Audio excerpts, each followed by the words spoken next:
এটা একটা ওপেন এর ক্যাসকেড নেটওয়ার্ক। এই নেটওয়ার্কে ইনপুট আকারে দেওয়া আছে 0.1 ভোল্ট। আমাকে খুঁজে বের করতে হবে আউটপুট ভোল্টেজ কত। তাহলে এইখানে খুব বেশি যে কষ্ট করতে হবে ব্যাপারটা এমন না, একটু খুঁজে বের করতে হবে যে এগুলো কিভাবে কনফিগারেশন করা আছে। এই যে এটাতে যে এই অংশটুকুতে যদি আমরা দেখি, তাহলে এটা একটা নন ইনভার্টিং অ্যাম্পলিফায়ার, নন ইনভার্টিং। তারপরে এই যে লাস্টে যে অংশটা আছে সেটা একটা হচ্ছে, এটা একটা ইনভার্টিং। আবার এখানে দুইটা অংশ আছে, একটা অংশ এখানে আর একটা অংশ এখানে। তো এই দুইটাতে আবার দুইটা সামেশন আকারে আছে। আর এই যে এই অংশটা যেটা আছে এটা একটা বাফার সার্কিট। আমরা ক্লাসে এটা বলেছিলাম যে বাফার কি জিনিস, যার ইনপুট যা দিব আউটপুট আমি তাই পাবো, এটাই হচ্ছে বাফার সার্কিট। তাহলে আমি যদি একটু অ্যানালাইসিস শুরু করতে হবে আমার হচ্ছে অবশ্যই বাম পাশ থেকে, কারণ হচ্ছে যেখানে ইনপুট আছে ইনপুট থেকেই তো আমি আসলে হিসাবে যাব। তাহলে আমি যদি দেখি, তাহলে এই পাশে যে অংশটা আছে এখানে এই অংশটুকুতে এটা একটা নন ইনভার্টিং সার্কিট। তাহলে নন ইনভার্টিং সার্কিটের জন্য আমরা এখানে যে আউটপুটটা পাবো সেটা আমরা নাম দিলাম হচ্ছে VO1।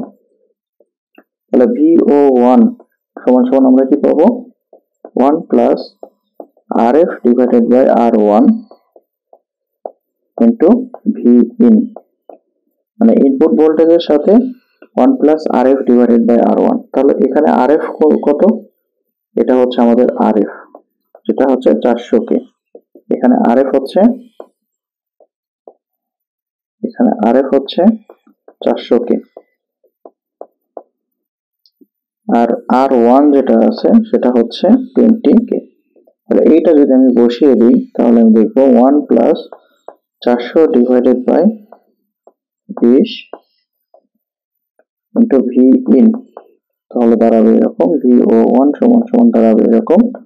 20 দিয়ে যদি 400কে করি তাহলে 21 ইন্টু Vin, তাহলে হচ্ছে 21 ইন্টু 0.1 ভোল্ট, এটা হচ্ছে VO1। এই VO1 এটা কিন্তু আবার হচ্ছে পরের যে অংশটুকু আছে সেটার একটা ইনপুট, এটা মাথায় রাখতে হবে।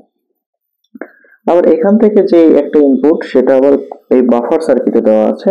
তাহলে বাফার সার্কিটে আমরা বলেছিলাম যা ইনপুট সেটাই আউটপুট। তাহলে এখানে ইনপুট যদি হয় 0.1 ভোল্ট, তাহলে এখানে যে আউটপুট পাওয়া যাবে সেটা হবে 0.1 ভোল্ট। তাহলে এই এখন যদি আমি আমাদের হিসাব নিকাশ প্রায় শেষের দিকে, দেখা যাবে যে এই অংশটুকুতে আমি যদি এই অংশটুকু চিন্তা করি, এই অংশটুকুকে যদি আমি আলাদা করে আঁকি তাহলে কিরকম দেখা যাবে, সেটা দেখা যাবে এরকম, মাইনাস প্লাস, প্লাসটা থাকলো গ্রাউন্ডে,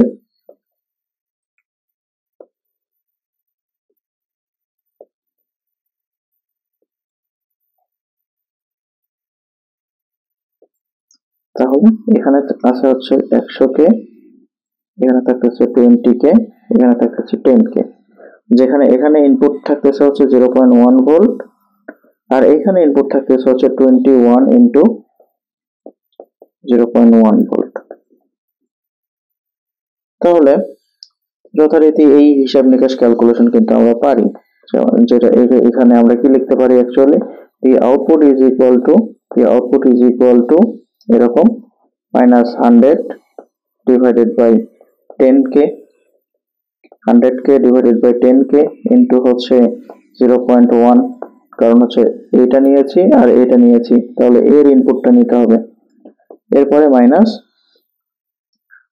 100 divided by 20 into হচ্ছে এই ইনপুটটা আমাকে নিতে হবে, এই ইনপুটটা হচ্ছে 21 ইন্টু 0.1। তাহলে আমি যদি এটা একটু বাম পাশে আরো ভালো করে লিখি তাহলে বিষয়টা দাঁড়াবে এরকম, যে ভি আউটপুট সমান সমান দাঁড়াবে এরকম, minus 100 divided by 10 into 0.1 minus 100